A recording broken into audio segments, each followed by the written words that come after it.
Yo les amis, j'espère que vous allez tous très bien, très content de vous retrouver pour une nouvelle analyse et donc pour parler aujourd'hui d'un sujet assez différent, comment filmer un match de foot en 2021. Alors filmer c'est sans doute pas le bon terme, on va dire, c'est le terme le plus global que j'imaginais pour faire entrer plein de réalités différentes, voilà, transformer un match de foot physique en un spectacle télévisuel agréable, appréciable, bon ça mobilise tout un tas de compétences et de métiers, donc il y a vraiment plein de choses qui entrent dedans, mais disons que par filmer on peut penser à la captation d'images en elle-même, et là il y a plein de choses différentes, plein de caméras différentes par exemple qu'on peut utiliser, qui ont toutes plus ou moins leur utilité. Il y a aussi l'acte de transformation de l'image, donc beaucoup la réalisation, quelle caméra est-ce qu'on sélectionne, à quel moment, pour proposer une image agréable ou pour proposer le meilleur spectacle possible. Donc ça, vous imaginez peut-être la cabine du réalisateur et sa sélection en temps réel des différentes images. C'est un spectacle en lui-même, mais assez intéressant. Donc il y a ça, et puis ensuite,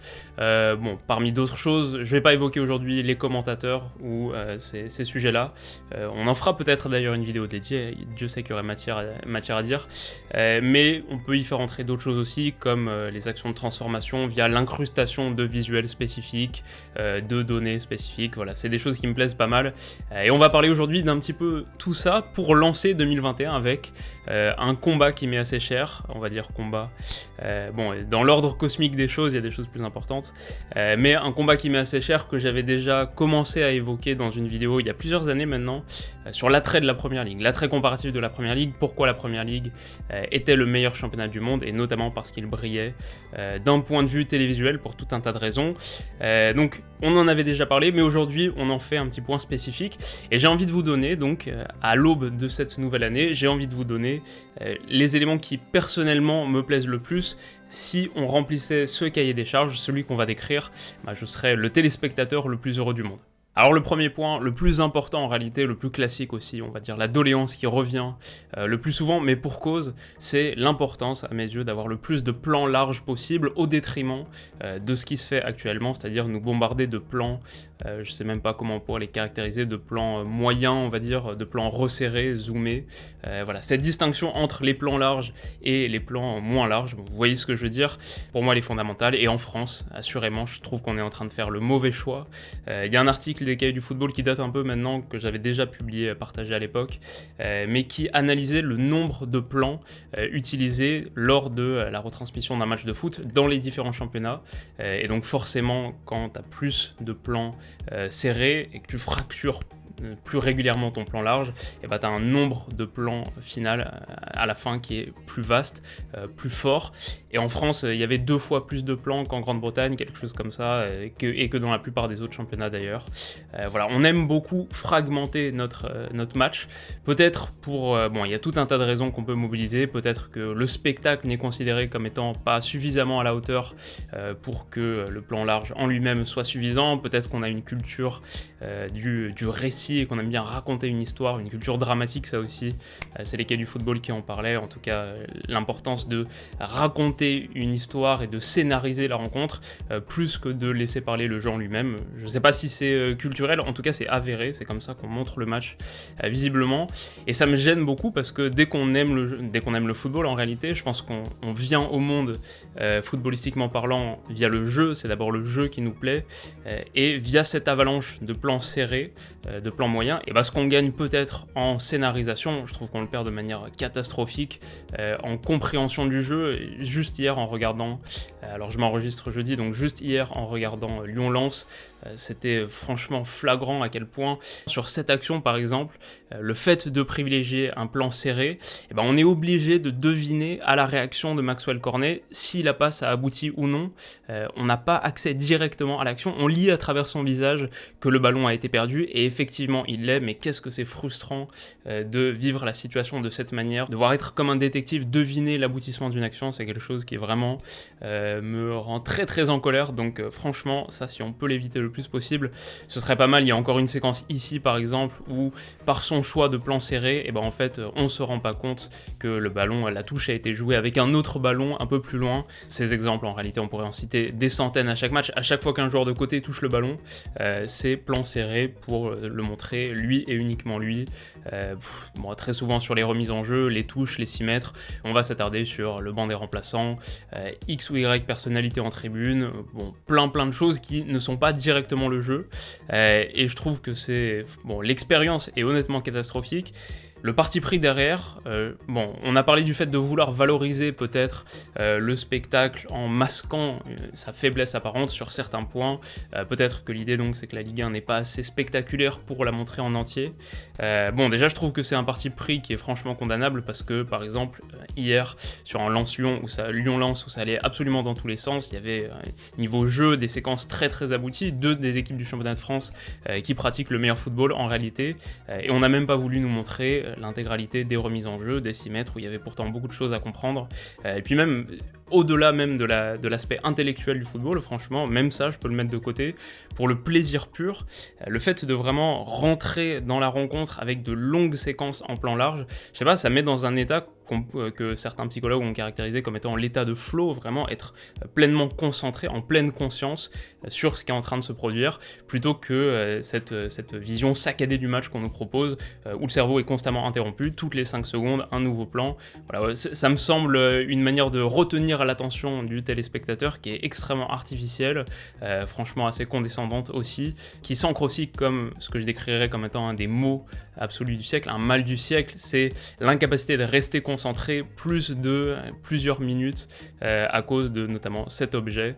C'est quelque chose dont on fait tous l'expérience dans notre vie quotidienne. Si en plus on doit la voir dans notre match et qu'on peut pas nous proposer des séquences un minimum longues, voilà, je trouve ça assez dramatique. Et pourtant je comprends l'idée aussi de vouloir dynamiser le flux vidéo et de vouloir raconter une histoire aussi, parce que à plusieurs égards ça fait sens, au moins quand le jeu s'arrête.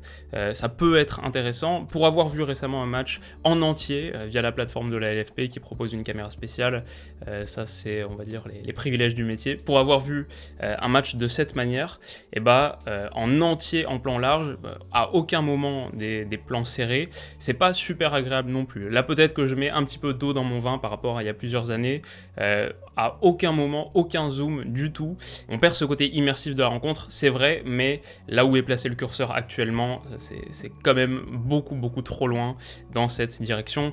Je veux dire que le football et le plaisir du football, c'est avant tout, le football c'est un jeu d'espace et la compréhension de l'espace, le réel plaisir de l'espace, on peut l'avoir qu'à travers un plan large. Je trouve que le meilleur exemple qu'on peut utiliser, c'est sur une percée balle au pied par exemple, un dribble balle au pied. Honnêtement, même si c'est un geste individuel, même si c'est une action individuelle, on prend beaucoup plus de plaisir et on l'apprécie davantage lorsqu'on a une vision macroscopique de l'action, lorsqu'on voit les joueurs éliminés les uns après les autres, l'espace qui s'ouvre progressivement.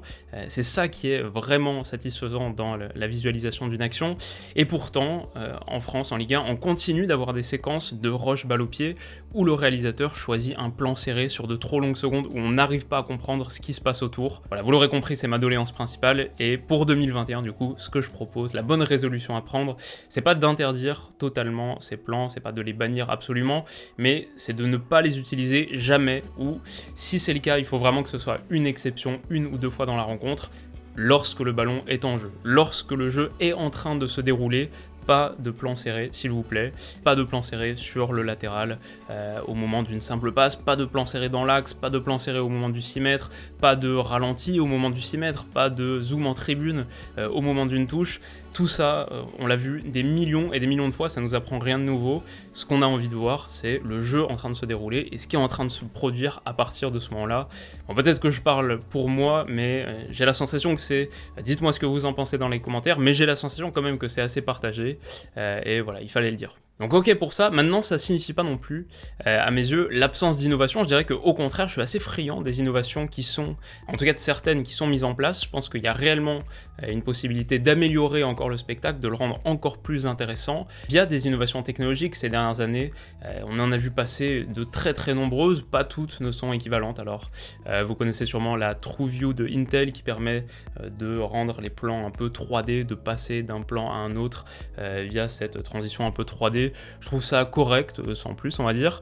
Il y a aussi sur les débats en plateau de Sky Sports la caméra VR, la modélisation VR et la caméra pour se mettre à la place de certains acteurs de l'action, à la place d'un joueur sur une action, à la place de l'arbitre, parfois du gardien notamment. J'ai trouvé cette fonctionnalité, je sais pas si je trouverai les images, mais je l'avais trouvé pas mal pour notamment avoir son point de vue au moment du départ d'une frappe, voir si sa visibilité était masquée par exemple par un joueur. Alors ça c'est pas en temps réel, c'est pas en direct, mais c'est la preuve qu'il y a des innovations technologiques qui ont un réel potentiel. On peut en citer plein d'autres. Récemment Canal+ a mis en place une forme de nouvelle caméra latérale sur ses grandes affiches. Alors là pour le coup c'est une forme de maxi plan large, une caméra qui se déplace au fur et à mesure de l'action. J'aime l'idée, je pense que l'idée a pour but de valoriser le jeu, d'avoir une nouvelle vision du jeu, de comprendre mieux certaines choses. Quand on est au stade, c'est un vrai régal, quand on est aux tribunes latérales notamment, de pouvoir voir les schémas tactiques s'affronter, les blocs, les oppositions de blocs, les hauteurs de blocs. Vraiment, il y a quelque chose d'assez jouissif à voir l'ampleur de l'affrontement. Cette caméra le permet dans une certaine mesure. Après, je suis pas ultra fan de l'exécution. Je trouve que, personnellement en tout cas, je partage le point de vue selon lequel elle donne un peu la nausée. Je trouve qu'elle n'est pas ultra agréable. Beaucoup plus utile à mes yeux sur certaines séquences au ralenti. Ici en Premier League par exemple, on a une caméra équivalente. Je sais pas si c'est exactement le même principe, mais une caméra équivalente qui permet d'avoir une visualisation, notamment des phases arrêtées, dans ce cas, qui est super intéressante. Bon, plus généralement, si on parle d'une innovation technologique qui est une vraie réussite, je pense que la Spider-Cam, on apprécie tous beaucoup, en tout cas personnellement.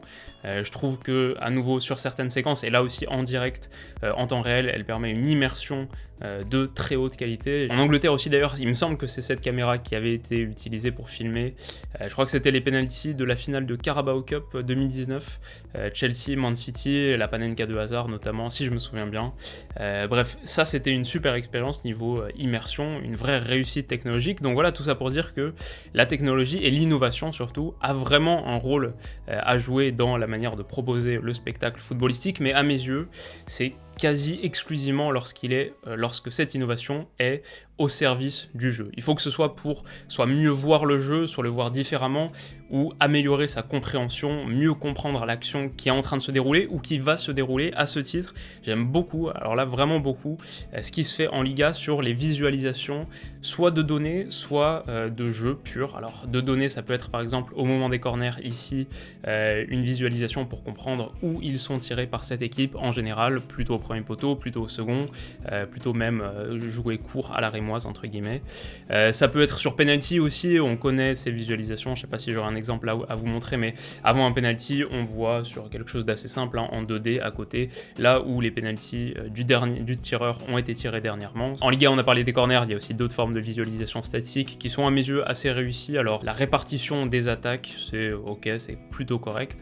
Les hitmaps, pourquoi pas, surtout lorsqu'elles concernent un joueur en particulier. Ce que j'aime beaucoup, et ce que je trouve vraiment intéressant, c'est la possibilité de montrer les blocs et de montrer la composition des blocs en temps réel. Par exemple, en ciblant une ligne en particulier, la ligne de défense, la première ligne de pression, plein de choses. Je pense que pour un œil non averti, c'est ce qui est le plus difficile à repérer et pourtant ce qui apporte le plus de bénéfices à la compréhension, voir la structure du bloc en temps réel. Je trouve que c'est une bonne addition, surtout quand ça dure pas très longtemps.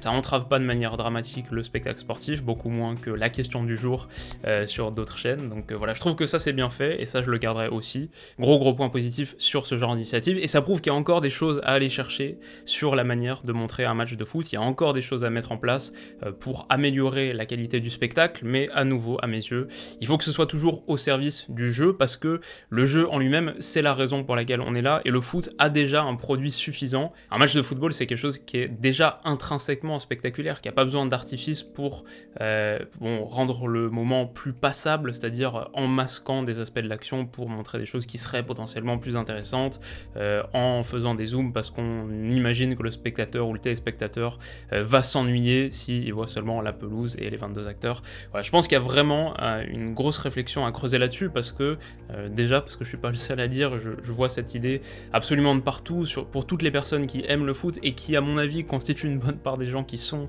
devant leur poste de télé à regarder le match. match, ou en tout cas qui sont les gens qu'on a le plus envie de convaincre, de persuader. Je me place même d'un point de vue business pour les chaînes, pour les monteurs, les réalisateurs. Il faut continuer à séduire ces personnes-là à travers une manière de proposer la rencontre qui est véritablement intéressante et pas intéressante en apparence, qui, on va dire, rend pas le moment plus passable, qui le rend réellement passionnant. Donc voilà ce que j'avais à dire là-dessus, j'espère que ça vous aura intéressé, et si vous voulez que ce message ait encore plus d'ampleur, n'hésitez pas à mettre un petit pouce bleu, à relayer ça ici et là. Je fais pas ça pour mon gain personnel, on va dire, je m'en fiche un peu à ce point, c'est ma chaîne, je fais plein de vidéos. Demain il y aura une autre vidéo, enfin pas demain spécifiquement, mais il y aura d'autres vidéos sur d'autres sujets. Le but c'est pas de faire mousser la chaîne, mais simplement de mettre ce point en lumière qui à mon avis méritait d'être dit. Donc la fin du réquisitoire, on s'arrête là-dessus et on se retrouvera dans quelques jours pour une prochaine vidéo. Avant ça, avec mon partenaire BetClick, la séquence prono du jour, et là j'ai choisi 2 rencontres, c'est 2 rencontres de ce week-end, 2 rencontres de Ligue 1 d'ailleurs. C'est d'abord le match de Marseille à Dijon, où je vois tout simplement l'OM poursuivre sur sa lancée, sur son beau retour contre Montpellier hier. Belle victoire, je les vois à nouveau l'emporter à Dijon, c'est à 1,90, donc voilà, je trouvais que la cote était suffisamment intéressante pour faire un pari assez simple. Et puis le deuxième pari, alors là c'est sur le match de Nantes, mais globalement je vois des Nantais qui vont avoir du mal à mon avis à se créer beaucoup d'occasions s'ils poursuivent sur ce plan un peu capsule temporelle de Raymond Domenech, ce 4-4-2 où on balance sur les 2 grands de devant et où on a une approche d'ailleurs sans ballon qui n'est pas particulièrement active. Domenech a beaucoup parlé de l'identité du FC Nantes qui était centrée autour du jeu, de sa volonté, alors de son observation, qui était qu'il voyait une équipe habituée à réagir plutôt qu'à agir, qui était beaucoup dans la réaction plus que dans l'action. Voilà, même sur la phase sans ballon, je vois pas une équipe très active, je la vois surtout bien positionnée, en bloc médian, pas particulièrement de pression. Donc bref, je vois des Nantais assez peu convaincants et à mon avis qui vont avoir beaucoup de mal à se créer des occasions. Alors il suffit qu'une aille au fond, mais mon pronostic pour ce match, on y arrive enfin, c'est que Nantes ne marquera pas à Montpellier. 0 but pour Nantes, c'est coté à 2,28. Et donc voilà, c'est mes pronos pour ce week-end. Si vous voulez les tenter, vous pouvez le faire sur BetClick, bénéficier de leur offre de bienvenue avec mon code promo Willou, ça pour le coup, si vous voulez l'utiliser, c'est la meilleure manière de m'aider, ça me rendra un très fier service. Je touche une petite commission à chaque utilisation, donc code promo Willou sur BetClick, n'hésitez pas. Et puis voilà, de notre côté, on se retrouve très vite pour la prochaine vidéo. Je ne sais pas exactement de quel sujet on parlera, mais vous m'avez donné beaucoup d'idées récemment et je continue à me nourrir de vos suggestions. Donc voilà, on se retrouve très vite. À nouveau, petit pouce bleu si la vidéo vous a plu. Vous pouvez vous abonner à la chaîne aussi pour ne pas rater les prochaines si ce n'est pas encore le cas. Et on se dit à bientôt. Prenez soin de vous et de vos proches. Bisous.